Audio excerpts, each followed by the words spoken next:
L'objectif de cette vidéo est d'expliquer comment on construit géométriquement, dans un premier temps, la somme de deux vecteurs, ici le vecteur u plus le vecteur v, et ensuite de voir ce qui se passe au niveau de ces coordonnées de cette somme des deux vecteurs dans un repère orthonormé. Donc on part ici de deux vecteurs, vecteur u, vecteur v.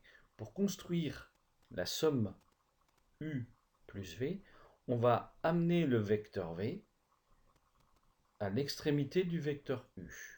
Donc on va prendre l'origine du vecteur v et on va l'amener sur le vecteur u de cette manière. Voilà. Donc en fait, on construit un vecteur égal au vecteur v.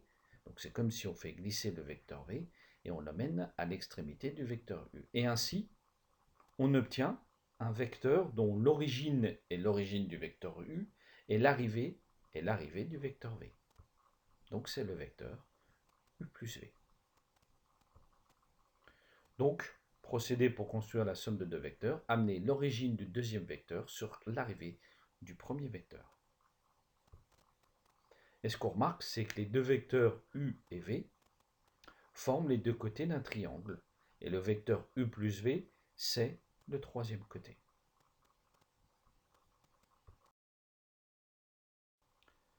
Ensuite, si on prend un vecteur défini par deux points, A et B, comme sur la figure, donc on a le vecteur AB.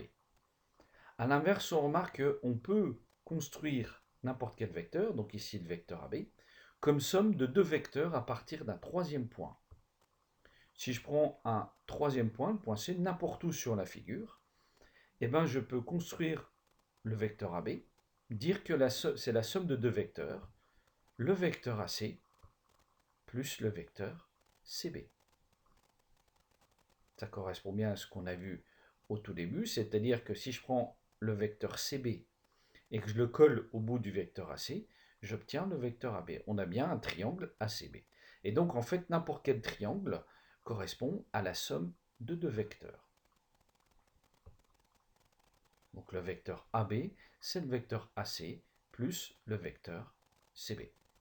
On voit d'ailleurs que l'arrivée du premier vecteur, AC, c'est le départ, le début, du deuxième vecteur, CB.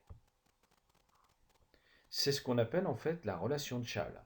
On peut écrire un vecteur défini par deux points comme somme de deux vecteurs avec l'aide d'un troisième point.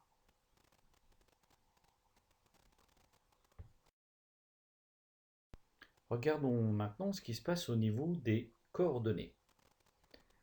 J'ai repris les vecteurs u et v du début dans un repère orthonormé. Le vecteur u a pour coordonnées 5, 2, et le vecteur v a pour coordonnées 3, moins 7. Maintenant, si je fais la somme u plus v, regardons ce qui se passe avec les coordonnées. On voit en fait que l'abscisse du vecteur u plus v, c'est la somme des abscisses du vecteur u, les 5, plus les 3 du vecteur v. Ce qui fait 8. C'est ce qu'on voit apparaître en vert. Et sur l'ordonnée, c'est les deux l'ordonnée du vecteur u, plus les moins 7 l'ordonnée du vecteur v, et on voit que ça donne moins 5. Donc ce qu'on remarque, c'est qu'au niveau des coordonnées, les coordonnées du vecteur u plus v, c'est la somme des coordonnées de u plus les coordonnées de v. Donc u plus v, c'est 5 plus 3 en abscisse et 2 plus moins 7 en ordonnée, ce qui fait 8 moins 5. Donc les coordonnées de la somme de deux vecteurs sont la somme des coordonnées des deux vecteurs.